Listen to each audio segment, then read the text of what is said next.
Assalamualaikum warahmatullahi wabarakatuh. Nama saya Rosa Nurmalasari dengan NIM 2101 akhiran 71.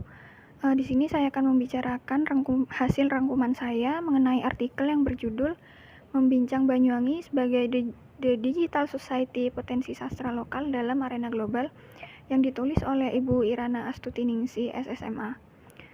Dalam artikel ini kita membahas budaya sastra lokal yang dimiliki Banyuwangi dan juga identitas Banyuwangi sebagai kota digital. Di sini Banyuwangi yang memiliki banyak budaya seperti budaya gandrung dan semacamnya itu lebih banyak dan dikenal atau diidentikan dengan sebagai kota santet atau ilmu hitam. Padahal sebenarnya kota Banyuwangi ini juga menyandang gelar sebagai kota digital, yang dimana kedua hal ini merupakan suatu identitas yang saling berlawanan. Identitas Banyuwangi sebagai kota santet itu merupakan cenderung budaya yang ketimuran, sementara sebagai kota digital merupakan suatu identitas yang budaya kebaratan. Jadi di sini pembicaraan mengenai budaya yang dimiliki Banyuwangi ini bukan hanya produk kultural yang bentuknya itu stagnan atau tetap sama, tetapi bisa juga berupa strategi agar budaya atau nilai-nilai lokal yang dimiliki oleh Banyuwangi ini tetap bertahan di era global ini yang selalu berubah. Kemudian selain itu juga identitas atau ciri khas yang dimiliki kota Banyuwangi itu tersebut itu menjadi suatu hal yang konstruksi, suatu hal yang dibentuk dan bukan hanya terjadi begitu saja. Dalam artikel ini kita ada 3 bagian. Yang pertama itu Banyuwangi sebagai kota digital, yang kedua itu geliat sastra dan wacana lokalitas, kemudian ada sastra internet dan negosiasi identitas lokal Banyuwangi. Jadi pada tahun 2013 ini Banyuwangi mendapat gelar Digital Society, di mana kota Banyuwangi ini memiliki layanan publik berbasis digital yang jaringan ekosistem wifi-nya ini dan ekosistem digitalnya ini bisa dibandingkan dengan kota-kota besar yang ada di dunia. Hal ini tentu berhubungan dengan mempermudah untuk layanan umum yang pada saat itu masih di bidang wisata, kemudian agama, pendidikan, dan beberapa hal itu. Hal ini agak mengecewakan mungkin karena sebenarnya potensi yang dimiliki Banyuwangi untuk kesusastraannya dan budayanya itu cukup besar, karena sebenarnya banyak wisatawan yang cukup tertarik dengan budaya Banyuwangi ini, tetapi identitas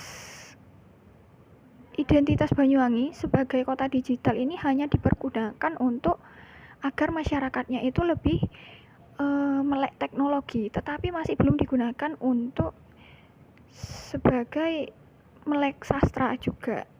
Jadi untuk mempertahankan atau mengenalkan nilai-nilai lokal dan sastra yang ada itu masih kurang. Yang kedua ini, bagian kedua adalah geliat sastra dan wacana lokalitas.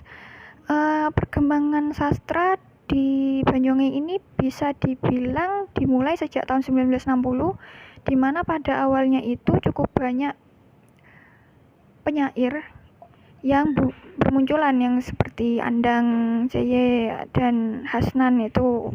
Kemudian pada tahun 70 itu ada RKPD, yaitu Radio Khas Pemerintah Daerah, yang radio ini menjadi sebuah wadah yang untuk mengapresiasi sastra. Jadi pada saat itu ada pembacaan dan apresiasi sastra, ada diskusi, ada kritik juga yang cukup membantu perkembangan sastra pada saat itu karena para sastrawan ini memiliki wadah untuk berdiskusi.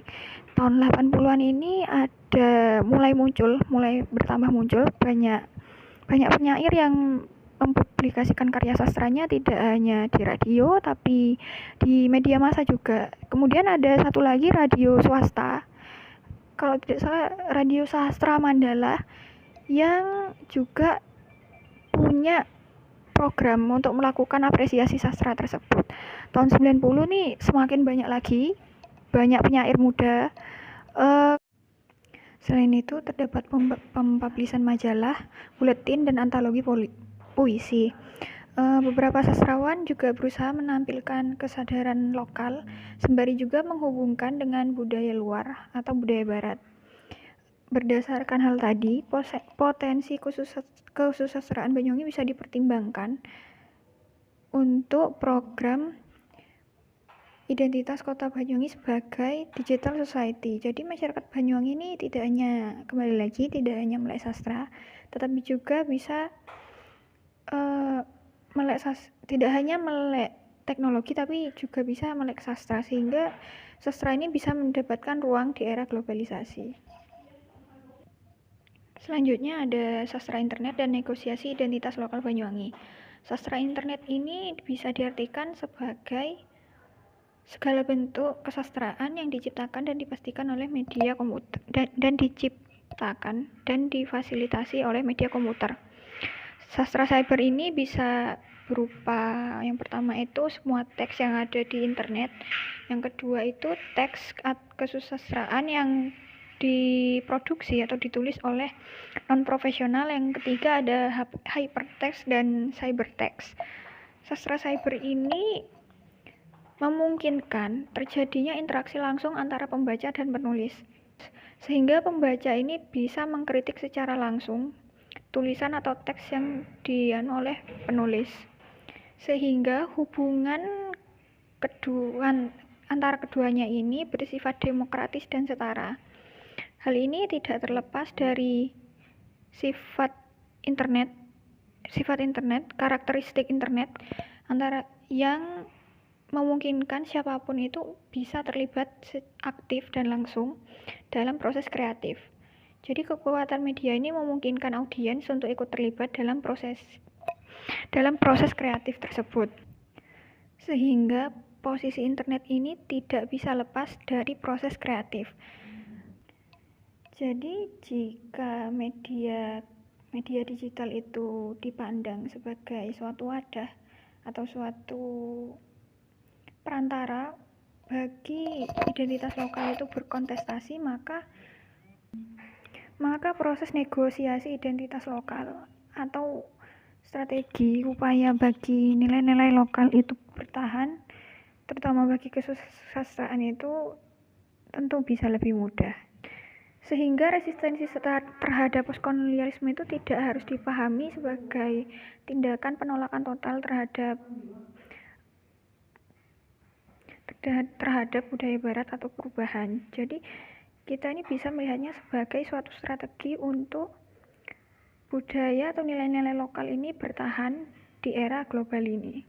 Sehingga budaya lokal itu tidak hanya dianggap sesuatu yang dianggap ketinggalan zaman atau outdated, tapi juga bisa bertahan di era global ini dan juga bersifat dinamis.